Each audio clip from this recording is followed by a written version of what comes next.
Bonjour, le Bitcoin rechute de nouveau. À quoi faut-il s'attendre pour la suite? C'est ce que nous allons voir dans l'analyse du jour. Mais avant de commencer, n'oubliez pas de vous abonner, de mettre un petit pouce bleu et de laisser un commentaire. Alors, aujourd'hui, comme tous les lundis, on va s'intéresser plus particulièrement au weekly, mais ce sera une vidéo plutôt rapide parce que, grosso modo, il ne s'est pas passé grand-chose, mis à part un petit mouvement qu'on avait vu ensemble dans les vidéos précédentes, hein. Donc normalement, vous n'avez pas dû être surpris par ce qui s'est passé. Donc, mais sur le long terme, finalement, ça change pas grand-chose. Donc, si vous voulez des analyses plus complètes, il vous suffit d'aller voir les 3 dernières vidéos. Ici, on s'intéresse au mensuel, donc au très long terme, et les 2 dernières vidéos, on traite du weekly. Donc voilà, on analyse le weekly en fond et en comble. Donc aujourd'hui, on va faire un petit update, mais ce sera particulièrement rapide. Donc sans perdre de temps, on va se diriger vers la cryptomap. La cryptomap de la semaine, elle est fortement rouge. Le Bitcoin rechute. Les altcoins, eux, ils prennent très cher. On a des moins 10, des moins 15, moins 20, moins 30%. Vous voyez, moins 32, moins 33. Donc, les altcoins rattrapent un peu leur retard sur le Bitcoin. Donc, grosse chute du côté des altcoins. Le cryptofear, lui, bizarrement, il est toujours aux alentours entre les 25 et les 30 et il est particulièrement haut par rapport au prix et au mouvement du Bitcoin parce que si vous vous rappelez bien, alors on va aller sur le graphique du Bitcoin, lorsque le Bitcoin consolidait au-dessus des 20K pendant toute cette période-là, il était aux alentours des 20, entre les 20 et 25. Et là, donc on était sur un gros support, hein, on consolidait au-dessus d'un gros support, il tournait aux alentours des 20, en 20 à 25. Et là, on est sous une grosse résistance et le cryptofear, il est plus élevé. Il est plutôt entre les 25 et les 30. Vous voyez, 29, 26, 27, mois dernier 23. Donc grosso modo, les gens ont moins peur, bizarrement, techniquement, hein, d'après le cryptofear, maintenant que pendant la grosse consolidation au-dessus des 20K. Voilà. Ce qui me paraît un peu étrange, mais bon, donc on continuera à surveiller ça. Et moi, comme je vous ai dit, de toute façon, euh, c'est pas entre 20 et 30, c'est pas une bonne zone en général pour marquer un bottom. Ça marque pas une capitulation. Il faudrait retourner, il nous faudrait du coup une nouvelle vague baissière pour vraiment faire peur aux gens et retourner plus aux alentours des 10 pour marquer un bottom. Voilà, c'est ce que j'attends. Mais voilà, on continuera comme d'habitude à surveiller attentivement le cryptofear. Le dollar maintenant. Alors le dollar, on va pas trop s'attarder dessus parce que dans la dernière vidéo, on a fait une analyse assez complète du dollar. Donc comme vous savez, moi ce que j'attends, c'est une grosse chute de dollar plutôt long terme, hein. Donc plusieurs semaines, plusieurs mois, voire plusieurs années, mais pas forcément tout de suite. Alors elle a peut-être déjà débuté cette grosse chute, ou alors, comme je vous ai dit dans la dernière vidéo, il nous reste peut-être une petite dernière vague haussière à faire. Alors là, je suis en mensuel. Vous voyez que, alors pour moi, je ne vais pas reprendre l'analyse, allez voir la dernière vidéo, mais on arrive en fin d'un mouvement commencé ici et on doit corriger tout ce mouvement. Et là, on serait dans la dernière vague. Alors, est-ce que cette dernière vague est terminée ou alors on a juste 1, 2, 3, 4 et il nous manque du coup une petite vague, dernière petite vague haussière avant d'entamer cette grosse correction? Ça, eh bien, l'avenir nous le dira. Mais quoi qu'il en soit, j'attends une grosse correction, mais voilà, pas forcément tout de suite. Alors là, on en est où pour l'instant? Donc, on a une vague 1, une vague 2, et soit on a 3, 4, 5, soit on a 3, et là, donc on est dans la 4. Donc si on est toujours dans une vague 4, eh bien, vous voyez qu'on est déjà parti rechercher, alors je vais essayer d'être un peu précis, hop, voilà, les 0,382, la ligne bleue ici, donc c'est le niveau Fibonacci le plus, l'objectif principal d'une vague 4, mais des fois on peut s'arrêter avant 23,6 ou aller chercher les 0,5 bien entendu. Donc là on travaille, on est même en train de casser les 0,382, donc si on est bien dans une 4 et qu'on n'a pas fini le gros mouvement, eh bien on devrait aller, si on continue à baisser, aller rechercher les 0,5. 0,5 qui se cumule pratiquement également avec, vous voyez, le bas du rectangle, du gros rectangle rouge, hein, qui est tout simplement une grosse zone de rechargement de short de tout le mouvement baissier qu'on a eu ici. Donc on pourrait aller retester en même temps les 0,5, le bas de la zone de rechargement de short, et également, vous voyez, c'est un niveau important. Vous voyez, c'est le niveau qu'a bloqué ici, en 2016, et ici. Donc un niveau assez important, ancienne résistance, devient nouveau support. Vous voyez, également, on avait eu une bougie rouge ici, hein, on avait hop, passé, on était repassé en dessous. Donc c'est un niveau important ici. Donc on pourrait trouver la fin de cette petite vague 4, si c'est une vague 4, ici, pour repartir dans la dernière vague. ou casser ce niveau. Et si on casse ce niveau et qu'on s'installe sous ce niveau, il est probable eh bien que ce ne soit pas une vague 4, que cette vague-là soit terminée et qu'on ait déjà entamé le gros mouvement baissier que j'attends. Voilà, donc on continuera à surveiller ça attentivement. Bien entendu, plus le dollar va baisser, plus ce sera bullish pour les autres marchés et les cryptos. Voilà. Par contre, si on trouve du support, soit maintenant, si c'est peut-être un petit fake out, ou ici, et que ça repart à la hausse, malheureusement, il faudra s'attendre à une nouvelle jambe de baisse, que ce soit sur SP500 ou sur les cryptos. Voilà, le SP500, parlons-en rapidement. Donc, on avait vu une grosse zone où il fallait être très prudent ici, parce qu'on avait et la trendline et la zone de rechargement de short du dernier mouvement baissier. Voilà, donc on en avait été rejeté. On est venu retester avec, vous voyez, une petite mèche pour probablement sortir ceux qu'on shortait et qu'on mis des stops trop serrés, ou pour faire acheter des gens en pensant qu'on va casser la trendline, parce que peut-être probablement dans les petits time frames, vous voyez, on a eu, voilà, peut-être des gens sont rentrés à la cassure ici, se sont dit hop, on casse, ne jamais être, toujours aller voir les time frames supérieurs, alors peut-être même il y en a, ils trade en 4 heures. Quoique, même en 4 heures, on n'a pas eu, vous voyez, on a une bougie, mais rien directement, on n'a même pas eu de bougie de confirmation. Donc techniquement, il n'y avait pas moyen d'entrer en trade ici. Ou alors, il fallait vraiment passer dans les tout petits time frames. Mais voilà, globalement, nouveau rejet, avec une grosse mèche, en général, c'est pas bon signe. Donc, on repart à la baisse. Voilà, donc, techniquement, j'ai pas fait le décompte vraiment de la correction du SP500. Alors c'est pas comme sur le Bitcoin dans lequel on est dans une flat. Donc techniquement on a un top ici, on a une correction. Une correction se fait en 3 mouvements. Donc moi je pense que là on a une première vague, 1, 2, 3. Donc techniquement une A ou une W. Ensuite une B ou une X. Et ensuite, là, il nous faut une dernière vague. Alors, est-ce que la dernière vague, c'est juste celle-là ou est-ce que c'est 1, 2, et donc là, il nous manque, vous voyez, comme ici, 3. Alors, je vais vous matérialiser un petit peu. Voilà.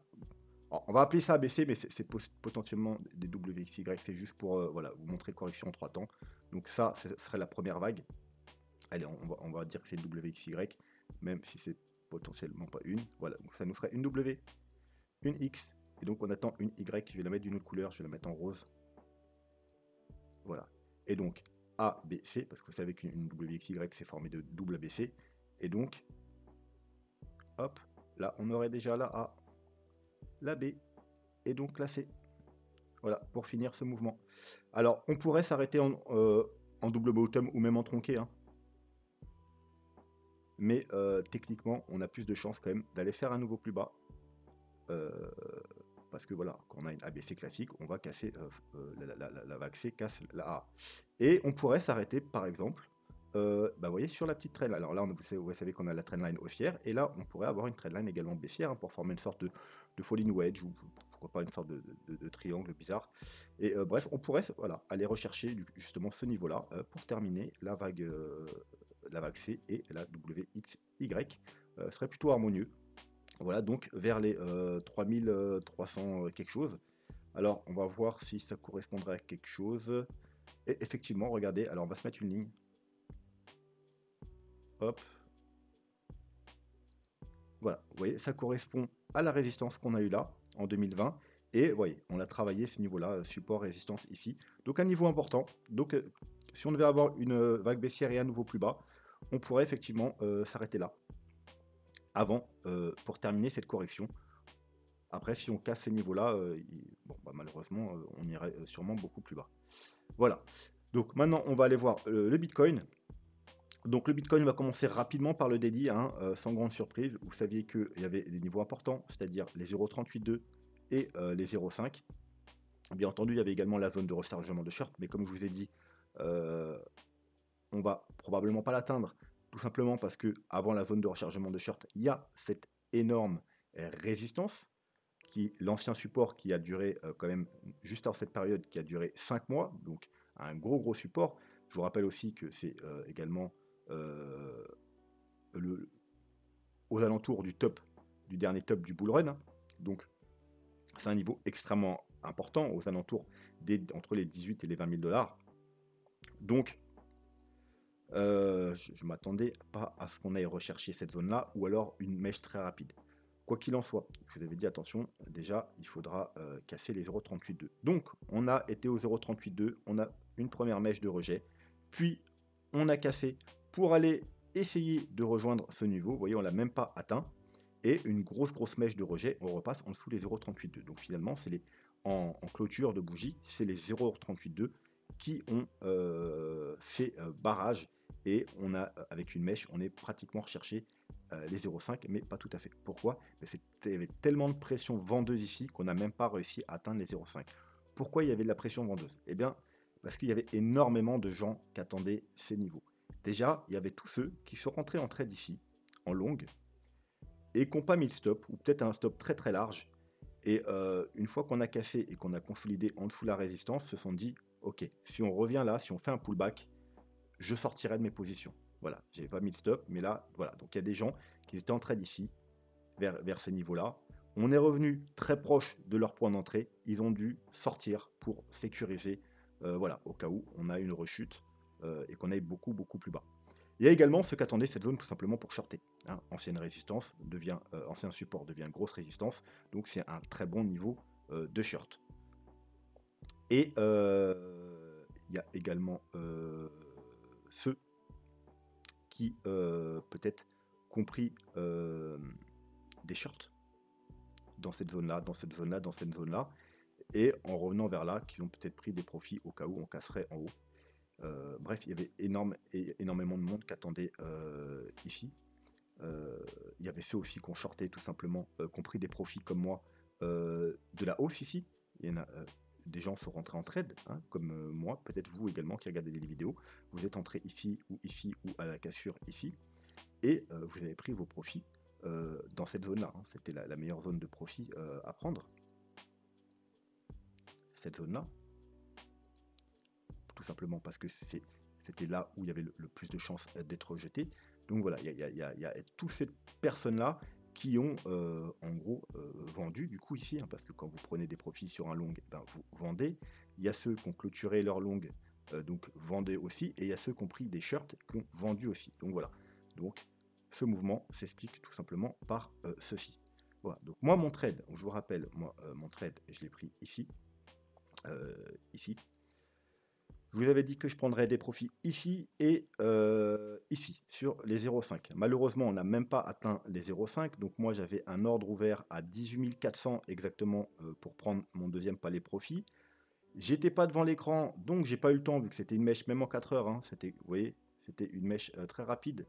Donc j'ai pas eu le temps de prendre des profits ici. Donc j'ai tout simplement repris des profits ici. Voilà.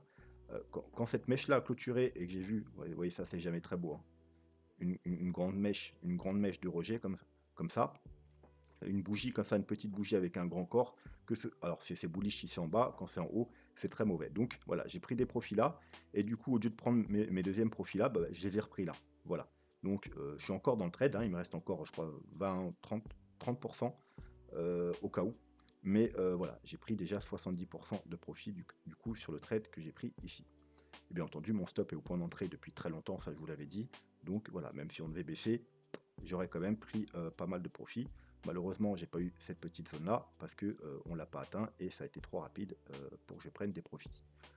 Voilà, donc ça c'est pour le trade. Donc normalement, vous avez dû faire la même chose parce que je vous avais dit de prendre au moins vos profits ici. Et voilà, pour le court terme, donc, rappelez-vous, on avait une ligne ici importante, un gros niveau important. C'était une base d'une épaule, tête, épaule. D'ailleurs, est-ce qu'on a atteint les objectifs? Alors, on va vérifier ça tout de suite. Hop.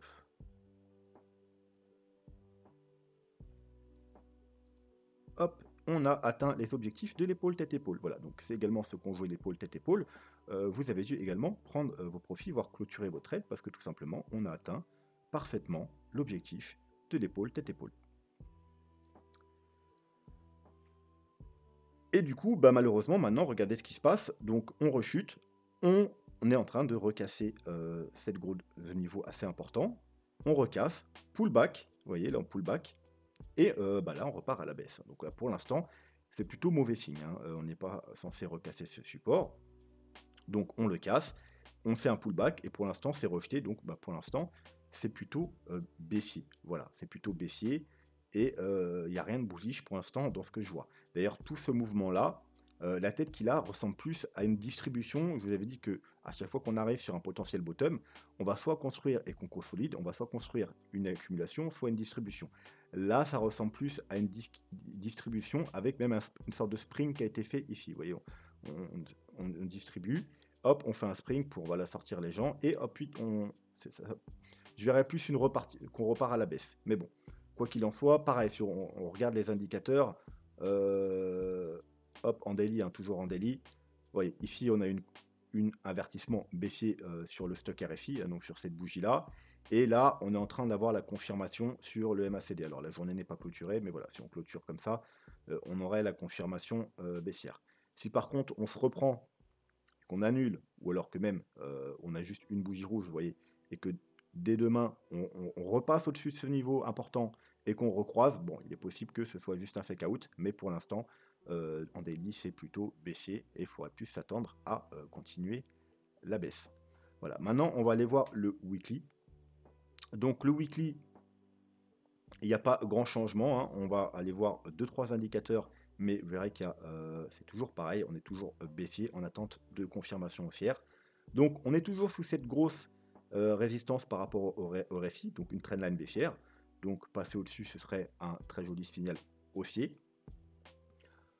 On est toujours proche du niveau qu'on attend théoriquement par rapport au pourcentage de baisse, hein. Comme vous savez, on baisse de moins en moins fort dans chaque bear market.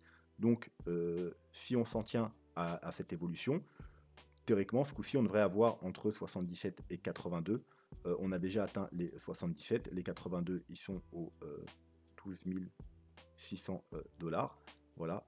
Donc, le chiffre parfait, si vous voulez, pour vraiment suivre cette chose-là, ce serait 80%. Et 80%, je crois que c'est aux alentours des 14 000 $, si je ne me trompe pas. Donc, voilà, on attend toujours, en cas de baisse, qu'on se stoppe plus ou moins dans cette zone, au-dessus des 12 000 $, avant de repartir à la hausse. Pour le RSI, on est toujours sur le coup d'une divergence haussière. Vous voyez ici.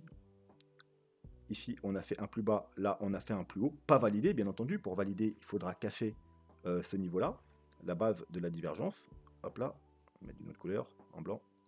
Ouais, il faut casser ce niveau-là. Au passage, de toute façon, si ça arrive, on aura cassé la trendline, donc ce sera double signal aussi. Voilà. Alors, en cas de baisse, en cas de nouvelle jambe baissière, eh bien, moi, ce que j'attends, c'est, si possible, c'est qu'on ne vienne pas casser ce nouveau plus bas pour garder cette divergence. Voilà. Donc, nouvelle jambe baissière, on vient là, on casse pas le nouveau plus bas, on s'arrête quelque part par ici, ou là, ou un peu plus bas, on remonte, on casse la trendline. Ensuite, plus tard, on casse ce niveau-là, et là, ce sera un très gros signal aussi. Voilà. Mais pour l'instant, on attend tout simplement que le mouvement se produise. Pourrait aussi pas se produire, hein, on pourrait partir à la hausse directement. Dans ce cas-là, on attendra tout juste les confirmations, et les confirmations, vous les aurez dans la prochaine vidéo que je vais vous sortir. J'avais dit que je voulais sortir peut-être la semaine dernière, mais finalement, je me suis dit je vais attendre un peu. Je vais attendre la période de Noël, ce sera un peu mon petit cadeau de Noël, donc une vidéo où je vous donnerai toutes les confirmations sur le Bitcoin pour repasser à l'achat, pour avoir une nouvelle jambe haussière, probablement un nouveau bull run, ou au moins un très gros rallye haussier. Voilà, donc une vidéo avec entre 5 et 10 indicateurs qui donneront le top pour repasser à l'achat. Voilà, donc ce sera dans la semaine ou quand je reviendrai, parce que demain, je pars une semaine sur Paris pour les fêtes en famille. Et alors peut-être que j'aurai le temps de vous faire la vidéo, sinon la semaine prochaine quand je vous reviens. Mais voilà, en gros pour la période de Noël, vous aurez votre petite vidéo sur les confirmations d'achat. Quoi qu'il en soit, pour l'instant, on n'a rien de tout ça. On est toujours baissier, on est toujours sous la trendline. On a juste une divergence bullish potentielle, mais qui n'est que potentielle. Ensuite, du côté du MACD. Hop, voilà. Donc, le stock RSI, on est en train de recroiser à la baisse, donc pas hyper bullish, mais on est toujours au-dessus de la zone de survente pour le moment. Donc pas de confirmation non plus de grosse baisse ici. Et le MACD, étrangement, il est toujours bullish. Voilà, il ne nous a pas encore donné de confirmation baissière. Alors, qu'est-ce que j'attends sur le MACD? Alors, quelles sont les possibilités? Alors, soit, bien entendu, on fait pas de nouveau plus bas. Et donc, du coup, là, bah, il restera juste bullish et on continuera à monter, tout simplement. Soit, on va faire un nouveau plus bas, mais rapide.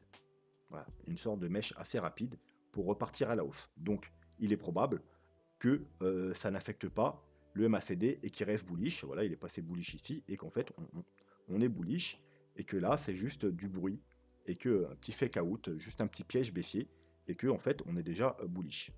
Ou soit, dernière possibilité, on aura une plus grosse mèche baissière qui dure un peu plus sur le temps et donc on aura un recroisement baissier ici du MACD.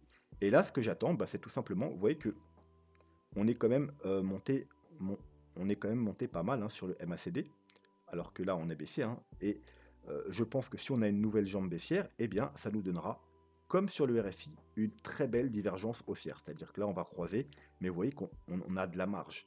Donc ici, en cas de nouvelle jambe baissière, je pense que, eh bien, on fera ça, et qu'ensuite, quand on repartira à la hausse, ça nous donnera un très beau W sur le MACD et une très grosse divergence haussière weekly.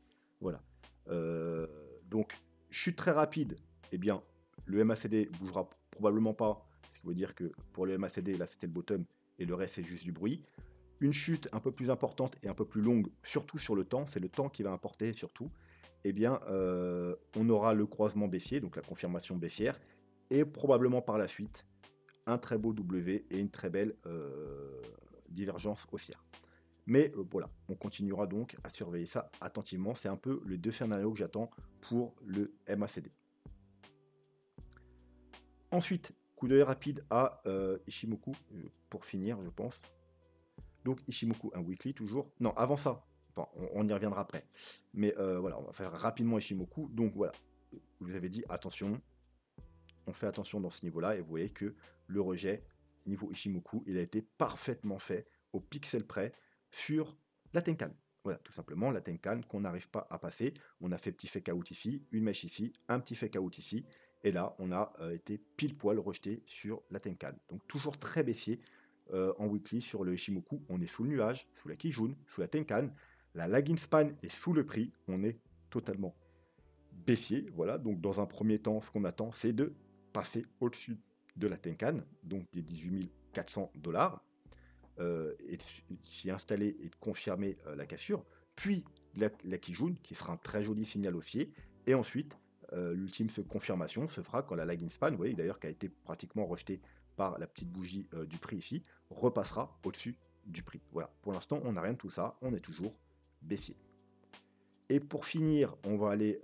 non, attendez, je vous avais dit, hop, j'avais oublié quelque chose sur le MACD, c'était le 2 semaines. Je sais qu'il y en a beaucoup d'entre vous qui aiment bien le 2 semaines, qui attendent la confirmation du 2 semaines, mais malheureusement, on n'a pour l'instant aucune confirmation. On est toujours sous la zone de survente sur le stock RSI, et le MACD, eh bien, n'a toujours pas croisé à la hausse. On s'en approche, vous voyez, là, vraiment, on voit vraiment un ralentissement de la chute, hein. Un bel arrondi qu'on a l'impression que ça va bientôt croiser, mais c'est pas encore fait. Là, pareil, sur les bougies, vous voyez, elles passent du rouge à rose, et rose de plus en plus petite, et ensuite, quand ça croisera, ça repassera en vert, et techniquement, on devrait avoir une nouvelle jambe haussière. Mais pour l'instant, c'est pas fait, euh, et ça va pas se faire si on, bien sûr, si on continue à descendre. Ça se fera plus tard. Voilà. Mais pour l'instant, toujours rien de ce côté-là. Donc, également, toujours baissier, même sur le 2 semaines, sur le MACD et le stock RSI. Donc pour finir, on va repasser en weekly et on va aller jeter un coup d'œil aux moyennes mobiles si on a quelque chose. On n'a rien, vous voyez qu'on n'a même pas atteint la EMA 21 hein, en rose. Donc toujours très baissier, toujours sous la grosse moyenne mobile 200 en weekly, donc ancien support devient grosse résistance. On est toujours extrêmement baissier et pour l'instant il n'y a rien de positif. Donc dans un premier temps, par rapport aux moyennes mobiles, il faudra déjà repasser au-dessus des 19 900 $ pour avoir un premier signal haussier. Mais pour l'instant, toujours baissier. Voilà. Donc, on va s'arrêter là pour aujourd'hui. Parce qu'il n'y a pas grand chose. On va quand même aller jeter un œil. On va quand même aller jeter un œil rapide au Total Market Cap 2. Voilà. Et le Total Market Cap 2, comme je vous ai dit, il y a eu une forte chute sur les altcoins. Et c'est possible qu'il rattrape du coup le Bitcoin, parce que le Bitcoin a fait un nouveau plus bas, alors que les altcoins, eux, sont sur un double bottom. Donc je vous ai dit, il y en a un des deux qui ment. Et voilà, si c'est les altcoins, ils vont devoir rattraper leur retard, et c'est possiblement ce qu'ils sont en train de commencer à faire. Alors soit on va s'arrêter sur un triple bottom, soit tout simplement ils vont rattraper leur retard. En plus, regardez ce qui se passe ici. C'est vrai qu'on n'avait pas regardé les moyennes mobiles sur, sur le Total Market Cap 2, et on aurait dû, parce que regardez, on a notre moyenne mobile 200. Alors on va s'enlever les autres, hein. On va s'enlever celle-là et celle-là. Non, j'ai enlevé la mauvaise, excusez-moi. Alors on va se le remettre. Hop, c'est plutôt celle-là que je voulais enlever, et celle-là. Voilà, donc on a la moyenne mobile 200, d'ailleurs, qui n'a pas fait support, d'ailleurs, hein, comme sur le Bitcoin. Mais c'est quand même une moyenne mobile importante. On a le EMA 21, vous voyez, qui joue support pendant le bull run, qui joue résistance pendant le bear market. Donc voilà, donc premier signal sur les altcoins, ce sera quand on arrivera à repasser au-dessus de cette EMA 21. Mais maintenant, on vient de passer sous. Alors vous voyez, en fait, et ça, j'avais pas vu ça la dernière fois, sinon j'aurais été un peu moins optimiste sur les altcoins, parce que certes, on a fait un double bottom, mais le premier bottom, on l'a fait sur la MA200, le deuxième bottom, on l'a fait sous la MA200. Et la petite hausse qu'on a eue récemment, eh bien, c'était juste un pullback sur cette moyenne 200. Vous voyez, on a un petit retard sur Bitcoin qui lui a déjà fait ça les mois précédents. Et là, pour l'instant, c'est un rejet, et donc c'est plutôt mauvais signe. Voilà. Maintenant, si il est possible qu'on fasse une sorte de triple bottom, mais pour confirmer tout ça, il faut au moins repasser au-dessus de la moyenne mobile de 100, et puis bien entendu, si possible, sur la EMA 21. Mais vous voyez que, de toute façon, dans les semaines à venir, la EMA 21, vu que la moyenne de 100 est quand même toujours en hausse, la EMA 21 en baisse, elles vont se fusionner. Et donc ça va nous faire une très grosse résistance, mais également un très gros signal haussier si on arrive à passer dessus. Voilà. Donc, potentiellement triple bottom, mais vu qu'on est sous la MA200, maintenant j'attends quand même plus qu'on aille faire un nouveau plus bas et qu'on rattrape. Donc c'était potentiellement plus eux qui mentaient du coup, maintenant en voyant ça avec les moyennes mobiles, que le Bitcoin. Voilà. Donc c'est plutôt mal parti pour les altcoins. J'éviterais, moi, tant qu'on repasse pas au-dessus d'ici, d'acheter des altcoins, parce que vu qu'ils ont du retard sur le Bitcoin, que le Bitcoin, comme vous pouvez le voir, hop, on va se mettre en weekly, on va enlever le graphique, hop là, voilà. Je vous rappelle, vous voyez que là, on est au mois de juin, là, on est plus bas, alors que les altcoins, au mois de juin, on est là, et grosso modo, on a à peu près fait un double bottom, ils ont du retard. Donc, s'il devait y avoir une rechute du Bitcoin, les altcoins pourraient combler leur retard et avoir une très grosse chute sur les altcoins. Donc, moi, j'achèterais pas des altcoins tant qu'on n'a pas de confirmation. D'ailleurs, moi, j'ai toujours pas acheté d'altcoin. Vous savez que moi, je DCA sur le Bitcoin et sur l'Ethereum, et très légèrement sur le BNB. Mais les altcoins, j'attends des confirmations haussières. Parce que, voilà, on ne sait jamais ce qui peut se passer avec les altcoins. Et là, vraiment, en voyant ce graphique, ça me donne pas. Si on prend même, je vous montre, si on prend même vraiment, si on veut être vraiment, prendre vraiment les clôtures, hop, vous voyez, je vous mets une ligne sur la base ici, là, c'est-à-dire on compte pas les mèches. Alors il y avait déjà une ligne, donc on va juste l'ajuster, voilà. On prend pas les mèches, on prend juste les clôtures des bougies ici. Et bien regardez, on est juste sous une résistance, support, résistance. Donc on est sous une résistance horizontale, sous la MA200. C'est pas bon signe pour le moment. Bien entendu, si on repasse au-dessus, ce sera bullish, mais pour l'instant, c'est pas bon signe. Donc évitez, faites comme vous voulez, mais moi en tout cas, j'éviterai d'acheter des altcoins ici.